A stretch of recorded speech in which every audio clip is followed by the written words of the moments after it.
Hello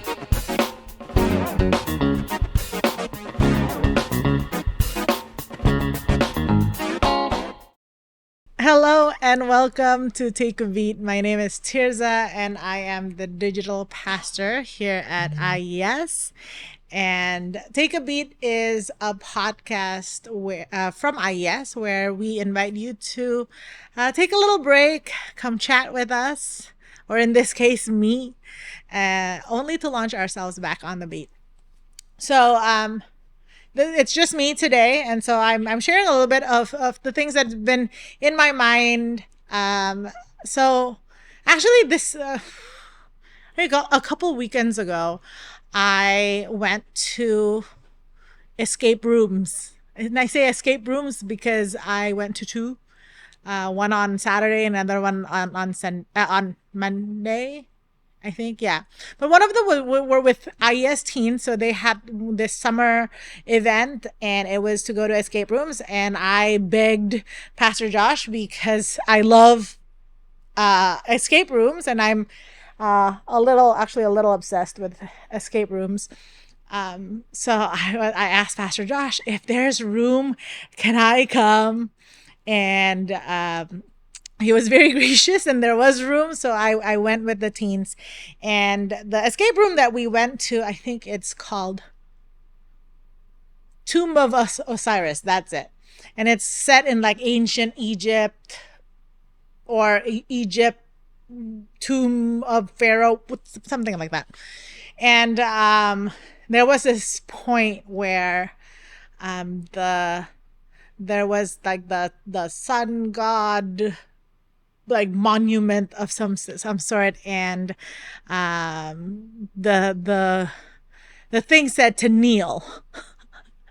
And I was so amused because I was there with Pastor Josh and with, I think, 7 teenagers, and they were suddenly making this big ruckus about like, we're not supposed to bow down to any false gods. I was very entertained because I was like, wow, I never thought that these teens would say something like that, but they did. They were like, we have to kneel to this sun god, and like, and they were kneeling, and as they were kneeling, they were like, Jesus, forgive us. Which was entertaining, like I said, to me. But it started me thinking about the Ten Commandments, and especially the first two, where God said to the Israelites, "You shall like I am the Lord your God. You shall have no other gods before me, and you shouldn't make any gods from anything on earth and worship it." And I was like, oh, these days, that's not really a problem that we have. Like I was telling the teens last weekend, we don't, I mean, other than escape rooms, we don't really we're not given the option to be like, oh, make a golden calf and then worship it, or oh, worship to the, like, bow down to the monument of the sun god. But then there are a lot of opportunities for us to have other gods. And it's so funny because I like, the other thing that my brain relates to is I actually watched a movie on Netflix. It's K-pop Demon Hunters. And there was this song, and this song was called My Idol. I think that's the yeah, that's the song. And it's talking about like power and obsession, and let me see if I can pull out the lyrics. But I was like, oh, okay. Wow. It talks about like I own your soul or something like that. Actually, I don't listen to that particular song a lot. I have other songs that is on repeat. Um but then I think, that's it. The question of who has your who has control, or who has power over you, or what has power over you, what has control over you, what do you think you cannot live without?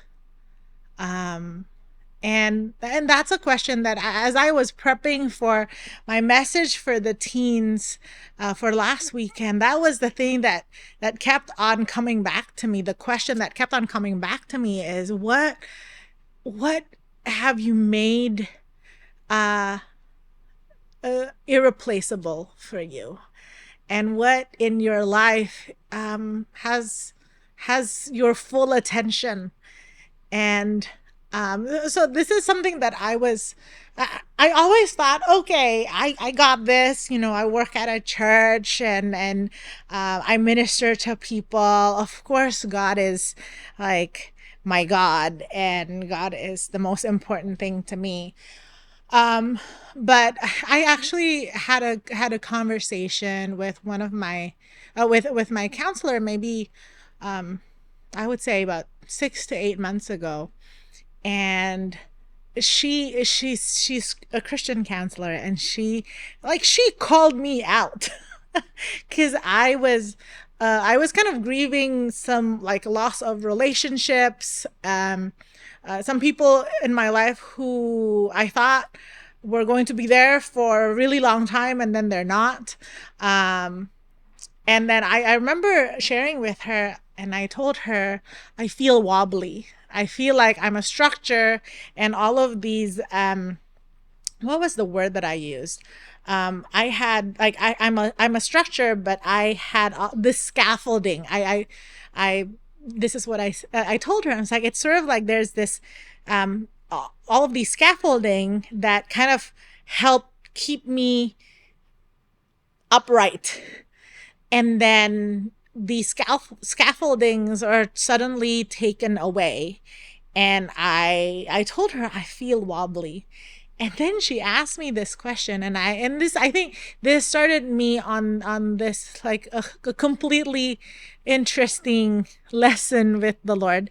uh, and she asked me like, oh, have you been relying too much on your scaffolding, on these relationships that you are now grieving, that you no longer have? And I was like, oh.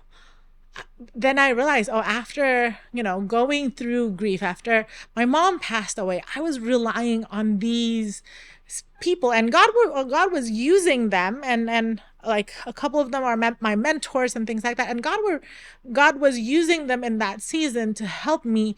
But what was supposed to be something that or people to support me and to encourage me became my support.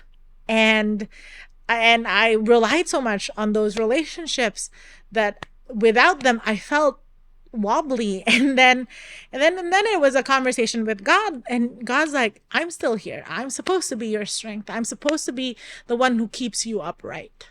um and so in this past couple of weeks, as I was preparing for the message with teens, and then going on that escape room thing, and I was thinking, oh, maybe the idols that we have aren't made of wood or stone or some monument to an Egyptian divinity that no longer exists, like even in like a belief system. But when we make people or relationships or things or achievements to be the things that we rely on for our lives, um, instead of God. And so that's been like something that I am mulling over in my life. And so that one of the things that came to mind was also something from the book of James, where he was talking about people being double-minded. And I think he mentioned it a couple of times in the book of James.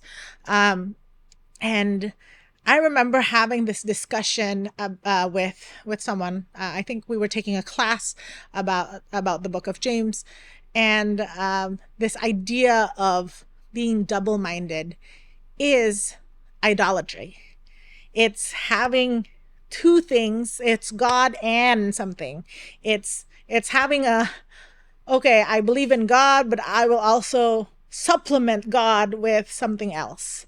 I have God, but I will also supplement God with these other people who will be kind of my anchor as well. And so the scripture says to not be double-minded, not to have two things. And even in the Gospels talk about this. You cannot serve God and money. You can't serve God and something else. It's God and God alone. There's only one, and that's Him. And that's something that is convicting. And I feel like I've been convicted about this uh, on and off for the last, I don't know, 6 to 8 months. But I feel like this is a lesson that I have been learning and I wanted to share with you. And so this is my question, not just for myself, but also for you. What have you put as the most important thing in your life? Or what relationship have you put as the center of your existence? Or who is the most important person in your life? And if the answer to that is not God, maybe God's inviting us on a little journey to get rid of the scaffolding and to feel a little wobbly in order for us to turn back to Him and only Him. Well, friends, that's the extent of what I have to share today. So I hope that helps or encourages someone or calls out someone. I don't know. It definitely has called me out. Thank you so much for joining me today, and we will see you next week for another episode of Take a Beat. Don't miss a beat.